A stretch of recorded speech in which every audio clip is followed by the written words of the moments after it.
Voici le code de ton miracle. Si tu as réellement besoin de miracle, voici le code que tu vas jouer pour avoir le miracle.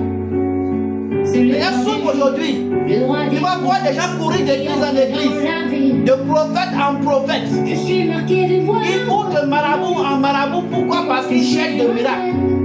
Ils cherchent un changement dans leur vie. Peut-être que c'est de l'argent, l'argent ne rentre plus, ils ont de méventes, ou leur mari ne les aime plus, ou bien ils veulent se marier. Mais pourtant, il y a un code qui doit jouer. Et ce code-là, bien aimé, c'est dommage. Les gens ne savent pas comment jouer ce code. Pas pourquoi, ou bien ils n'ont jamais eu connaissance de ce que il y a un code qu'il faut jouer pour avoir le miracle. Je te dis ce code ce matin. Je te livre ce code ce matin. Si tu m'écoutes, ne zappe pas la vidéo s'il te plaît. Écoute-moi jusqu'à la fin, tu auras le code à la fin de cette vidéo au nom de Jésus. Alors, je voudrais te montrer quelque chose. Et une dame dans la Bible. Nous sommes dans le livre de Marc chapitre 5, le verset 25. Elle avait dit, oh, il y avait une femme atteinte d'une perte de sang depuis 12 ans. Cette dame perdait le sang depuis 12 ans. Elle a cherché la guérison de gauche à droite. Elle a investi tout ce qu'elle avait parce que la Bible a dit, elle avait beaucoup souffert entre les mains de plusieurs médecins.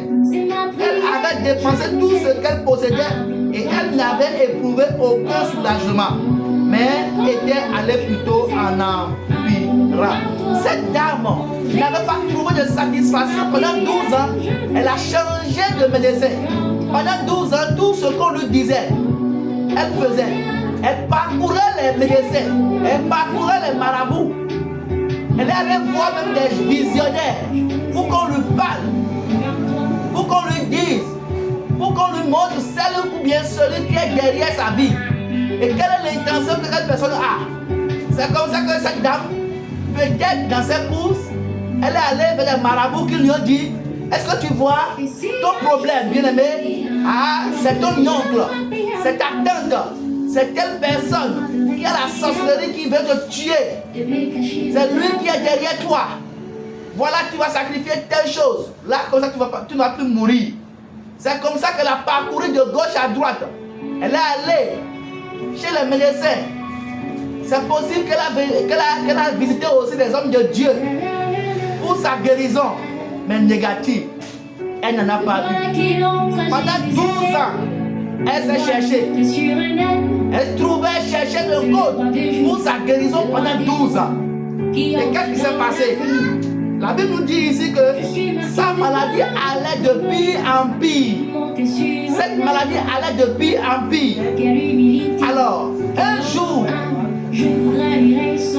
ayant entendu parler de Jésus, elle vint dans la foule par derrière et toucha son vêtement. Qui a montré à cette dame le code. Comment elle a pu faire pour connaître le code de son miracle. Pour avoir le miracle, tu as besoin de ce code. Elle a réfléchi. Depuis qu'on lui a parlé de Jésus, depuis qu'on lui a montré Jésus, depuis qu'on lui a dit qu'il y a un homme qui vient ici, il fait des miracles. Depuis qu'on lui a parlé de ce monsieur, elle a commencé par imaginer. Il y a un esprit qui est venu en elle. Elle a inspiré. Quelque chose lui a dit, si je pouvais toucher seulement son vêtement, c'est fini. Voici le code. Le code, c'est qu'elle doit tout faire pour toucher le vêtement de Jésus. Tous les jours que nous faisons, dans cette situation que nous traversons, Dieu nous envoie des codes. Dieu nous envoie des codes, mais nous négligeons ces codes-là. On se dit que ce n'est pas la solution. Et on court de marabouts, de prophètes, de pasteurs pour avoir un nouveau code. Nous cherchons notre code à part le code que Jésus-Christ va donner. Dans cette situation que tu traverses, tu as reçu des codes toi-même. Dieu t'a parlé. Dieu t'a dit prends ton argent, va payer ta dîme, va faire une offrande. Il faut payer à manger à quelle personne. Va travailler avec telle personne. Va aider tel. Va à l'église. Va prier là-bas. Va prier seulement devant l'autel. Va faire telle chose, telle chose, telle chose. Tout ce que Dieu te donne comme code, c'est biblique. Dieu ne va jamais te dire d'aller tuer un mouton pour prendre son sang et aller verser sur un carrefour. Si tu as une inspiration comme ça ne fait pas de Dieu. Tout ce que Dieu donne comme code, quand tu cherches dans la Bible, tu vas voir que c'est écrit dans la Bible. Voici le code que Dieu te donne. Et le code, Dieu ne donne pas à un homme de Dieu pour te dire. Dieu ne donne pas, si Dieu donne le code à un homme de Dieu, ça sera une confirmation. L'homme de Dieu vient te confirmer ce que Dieu t'a dit. Exemple. Un monsieur traversait une situation. C'est un grand homme d'affaires. Et ses affaires ne marchent plus. Il a prié un homme d'affaires chrétien. Il a prié Dieu. Et Dieu lui a donné un code. Quand le code de Dieu dit, mon fils, va payer le loyer à l'homme de Dieu. Va lui demander combien il paye chaque fin du mois. Et va lui payer son loyer chaque mois. Ah, ce monsieur, comme il aime tellement Dieu, il prie, il court. Il a pris son téléphone, il a appelé l'homme de Dieu. Homme de Dieu, bonjour, comment vous allez? Ça va donc? Bien, ok. Alors, excusez-moi, je voudrais savoir combien vous payez pour votre loyer. Et l'homme de Dieu lui a donné le montant, 100 000. Ok, d'accord. Pour ce mois-ci, c'est moi qui vous paye, homme de Dieu. L'homme de Dieu était content. Donnez-moi le numéro du propriétaire ou bien de ceux qui viennent chercher les sous ici.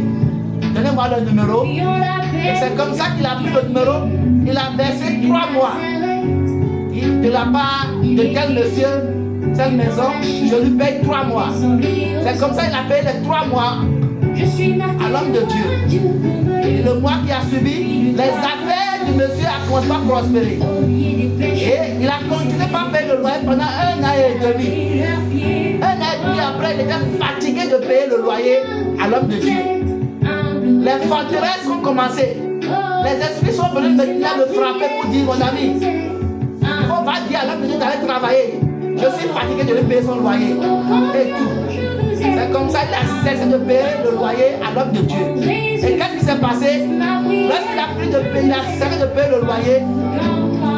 Il a commencé à manquer aussi l'église. Il ne vient plus à l'église comme ça. Parce que les forteresses ont commencé.